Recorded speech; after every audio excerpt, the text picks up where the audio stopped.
একমাত্র শিলচর সংবাদের পর্দায় এই মুহূর্তে সবথেকে বড় খবর। রাধা মাধব কলেজ সাংস্কৃতিক বিভাগের পরিচালনায় ও কলেজ পড়ুয়াদের সক্রিয় সহযোগিতায় বৃহস্পতিবার শিলচর রাধা মাধব কলেজ ক্যাম্পাসে উদযাপিত হল শারদ উৎসব 2025। এদিন বাঙালির জাতিগত ঐতিহ্য ও সংস্কৃতিকে সামনে রেখে যার সঙ্গে বৃহত্তর ভারতবর্ষ যুক্ত সেই পরম্পরা বজায় রেখে আনন্দ উল্লাসের মধ্য দিয়ে শারদ উৎসব 2025 উদযাপন করা হয়। অনুষ্ঠানে আসামের কিংবদন্তি সঙ্গীতশিল্পী জুবিন গার্গের প্রতি শ্রদ্ধাঞ্জলি জ্ঞাপন করা হয়। রাধা মাধব কলেজের শিক্ষিকারা জুবিন গার্গের স্মরণে মায়াবিনী গানটি পরিবেশন করে তার প্রতি শ্রদ্ধার্ঘ্য নিবেদন করেন। পরে ছাত্রছাত্রীদের পরিবেশনায় এক মনোজ্ঞ সাংস্কৃতিক অনুষ্ঠান আয়োজিত হয়।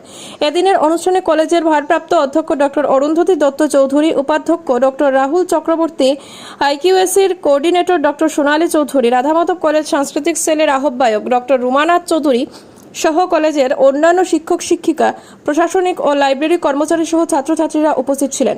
অনুষ্ঠান সঞ্চালনা করেন ঋষিকা নায়। বিস্তারিত দেখুন শিলচর সংবাদের পর্দায়। এখানে আমরা সিলেকশন করেছি, স্টুডেন্টরা ওদের মতো করে নাচ করবে, গান করবে এবং বিভিন্ন প্রোগ্রামের মাধ্যমে এই শারদীয় উৎসব আমরা আজকে প্রতিপালন করব। তার মধ্যে একটা বিশেষ ঘটনা ঘটে গেছে। আমাদের শ্রদ্ধেয় জুবিন গার্গ আমাদেরকে ছেড়ে চলে গেছেন। আজকের অনুষ্ঠানের মাধ্যমে ওনাকেও আমরা একটা শ্রদ্ধাঞ্জলি প্রদান করব।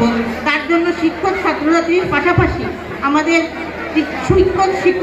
শিক্ষয়িত্রীরা একটা গানের মাধ্যমে ওনাকে শ্রদ্ধাঞ্জলি প্রদান করবে।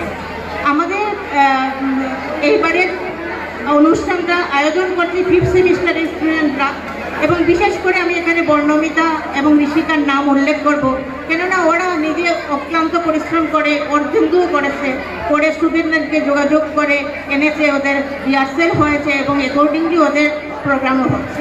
রিহার্সেলের সময় আমি অনেক সময় বলেছি এই গানটা এতটা ভালো না, ছেড়ে দাও, কিন্তু দেখেছি একটা মাতৃসুলভ স্নেহ ঋষিকা এবং বর্ণমিতার মধ্যে। ওরা বলছে না না ম্যাডাম, ওরা কোনোভাবে যেন প্রোগ্রামটা করতে পারে, ওরা সবাই উৎসাহ নিয়ে এসেছে। তার জন্য আমি ওদেরকে ধন্যবাদ দেব যে ওরা এতটুকু করেছে। এবং আজকের অনুষ্ঠান সাফল্যমণ্ডিত হোক, সবাই মিলে আমরা আনন্দ করি, এটাই আমার চাওয়া।